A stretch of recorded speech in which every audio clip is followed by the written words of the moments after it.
Classroom में इम्तिहान जो मौसम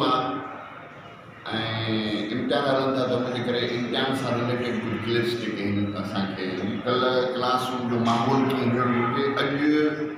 इन्विजिलेटर जो रिस्पॉन्सिबिलिटीज़ कहिड़ियूं हुजनि घुरिजनि जेके उस्ताद या जेको भी अमलो सेंटर हॉल में एग्ज़ामिनेशन सेंटर में या कंहिं क्लास में कोई इम्तिहान थी रहियो आहे ओवरऑल गवर्नमेंट ऑफ सिंध या पंहिंजा जेके बोर्ड जे जेके इम्तिहान थींदा आहिनि उहो तव्हां ॾिसंदा आहियो स्कूल्स में मुख़्तलिफ़ क्लासिस में जेके हिते ॿार विहारे ऐं उनखे जेको आहे सो इम्तिहान कंडक्ट कयो वेंदो आहे। हाणे उन में खोड़ सारा लवाज़िमात आहिनि पर अॼु मां तव्हांखे ॿुधाईंदुसि त इन्विजिलेटर जेको जीअं साईं मुलाज़िम साहिब सां इन्विजिलेशन कई आहे त उन इन्विजिलेटर्स जी कहिड़ी कहिड़ी ज़िम्मेदारियूं आहिनि ऐं उहे कीअं इम्तिहान जे दौरान ॿारनि सां ट्रीट कनि पंहिंजी ज़िम्मेदारियूं कीअं निभाइनि। त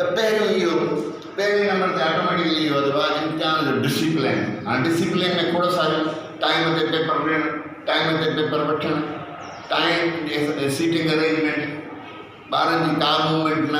अनफेयरनेस न, चीटिंग न,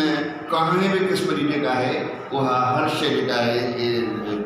त इन टाइम के हिसाब से ओवरऑल एग्ज़ामिनेशन के दौरान जेको जिथे इन्विजिलेशन करे थो वो डिसिप्लिन जो इंचार्ज आ। कहीं भी अफरा तफरी जो एग्ज़ामिनेशन में हमेशा माहौल कूल एंड काम हुजणु घुरिजे ऐं बहितर हुजणु घुरिजे ऐं ट्रांसपेरेंट हुजणु घुरिजे। त उन हिसाब सां इन्विजिलेटर जो पहिरीं ज़िम्मेदारी है तो पंहिंजे क्लास में डिसिप्लिन के बेहतर रखे, का अफरा तफरी न हुजे, ॿार जिथे वेठा हुजनि वेठा फिक्स हुजनि, न आवाज़ हुजे न चिटचैट हुजे। त डिसिप्लिन अहम ज़रूरी है हुनजे लाइ। ॿियो नंबर इहो आहे त ट्रांसपेरेंसी, यानी इन्विजिलेटर इम्तिहान के दौरान ट्रांसपेरेंसी मीन्स इम्तिहान की शफ़ाफ़ियत जो इहो मक़सदु आहे त इम्तिहान के दौरान जॾहिं ॿार वेठा आहिनि हिते ऐं ॿार इम्तिहान ॾियनि था, इम्तिहान ॾियण के दौरान हाल में आया हाल था निकिता उनके दौरान जेका ट्रांसपेरेंसी आहे मटीरियल जी ॿार शार्प आहिनि, ॿार एक्यूरेट सां बि जवाब जेका हाल वाल करे वेंदा आहिनि। पर उन हिसाब सां अनफेयर मीन्स चीटिंग, ॿुधाइणु, पननि जी मट सट, कारतूस,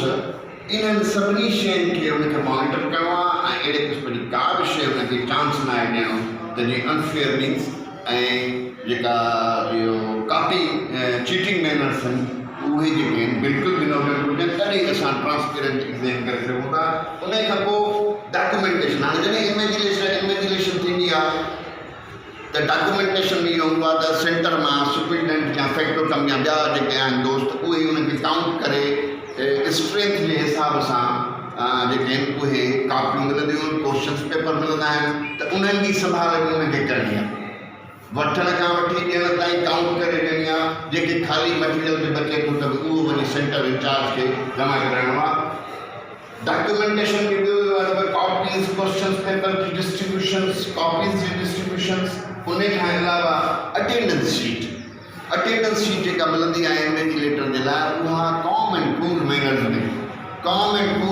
में जीअं असांजी आहे अटेंडेंस शीट, उन में बि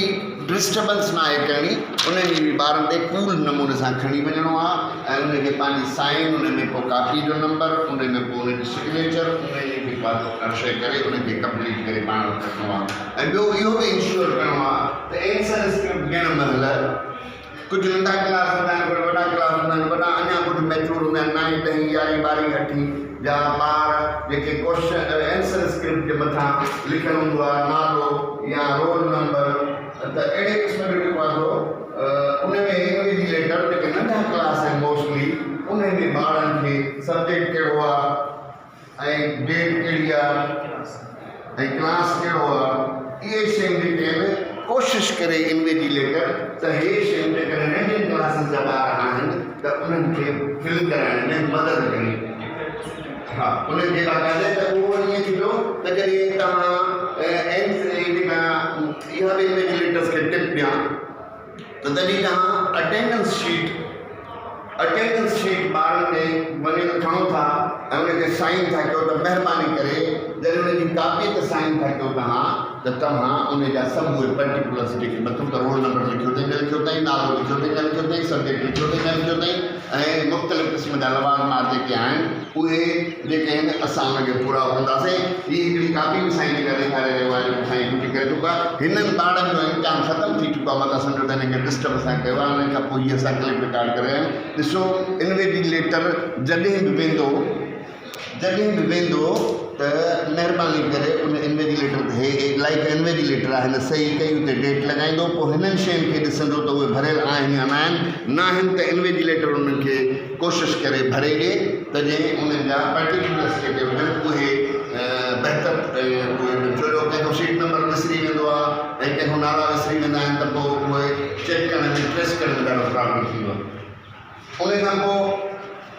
इन्वेजिलेटर सभु शयूं जंहिं महिल एग्ज़ाम ख़तमु थिए त कापियूं कलेक्ट कंदो, जेके ऑब्जेक्टिव टाइप शयूं जेके क्वेश्चन पेपर अहिड़ो आहे जेको ॿार खणी वेंदा हुनखे मटेरियल ॾींदो, जेको पाण खे वठिणो आहे या ऑब्जेक्टिव असां नई बोर्ड क्लासिस में ऑब्जेक्टिव जूं कापियूं जेके उहे असां हुनखे वठी वठंदा आहियूं ऐं पोइ कापी सां अटेच करे छॾींदा आहियूं। त जेको बि मटीरियल डॉक्यूमेंटेशन आहे उहो कलेक्ट करणु, डिस्ट्रीब्यूशन टाइम ते इन्वेजिलेटर टाइम मैनेजमेंट। ॾिसो टाइम मैनेजमेंट जो आहे त 3 कलाक मोस्टली असां बोर्ड जा इम्तिहान या ओवरऑल यूनिवर्सिटीज़ में इम्तिहान जेके उहे 3 कलाकनि जा आहिनि। टर्म जा बाय मंथली जो टाइम घटि थी वेंदो आहे, पर उन जे हिसाब सां जेको बि टाइम मैनेजमेंट आहे उन खे बि साईं जेका असां ख़बर कंदो। टाइम मैनेजमेंट जे हिसाब सां घटि में घटि शुरू वारी बेल लॻण खां पोइ कलाक में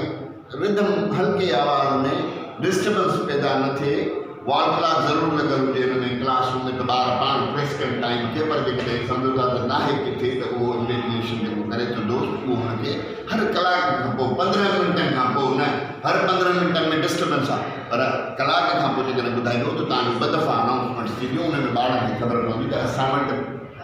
कलाक बचो आहे ऐं सवालनि ऐं टाइम जी जॾहिं कंपेरिज़न कंदा त पोइ उन में ॿारनि जी रिस्पॉन्स में कॾहिं ॿार तेज़ थींदो आहे, जॾहिं टाइम घटि थींदो,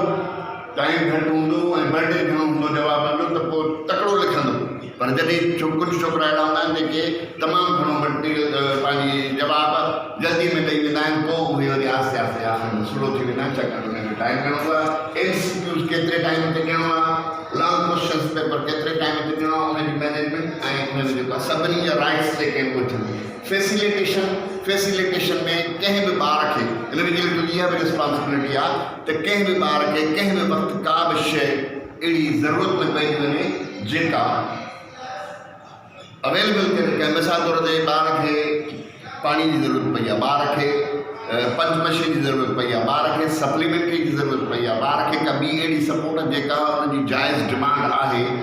उनखे बि जेको आहे करणो। ॿियो ओवरऑल जेको आहे एग्ज़ामिनेशन जा जेके आहिनि कुझु रूल्स हूंदा आहिनि, के शयूं खणी अचणियूं, के शयूं न खणी अचणियूं, के अलोड आहिनि के न अलोड आहिनि, त उहे बि रूल्स स्टडी करणु इन्वेजिलेटर जो कमु आहे। ऐं पोइ उन्हनि सभिनी शयुनि खे क्लास जे दौरान इम्तिहान हलंदड़ जे दौरान इम्प्लीमेंट करणु जेको आहे उहो इन्वेजिलेटर जो कमु आहे। त मां इन्वेजिलेटर्स खे गुज़ारिश कंदुसि त महिरबानी करे जेके सिंध में बोर्ड में इम्तिहान थींदा रहनि था या ओवरऑल जेके पब्लिक सेक्टर में इम्तिहान थींदा रहनि था उन्हनि में चीटिंग, अनफेयर मीन्स, इम्पर्सोनेशन, इहे खोड़ सारियूं अहिड़ियूं बुराइयूं आहिनि जिन खे असां ट्रांसपेरेंसी सां बहितर इन्वेजिलेशन सां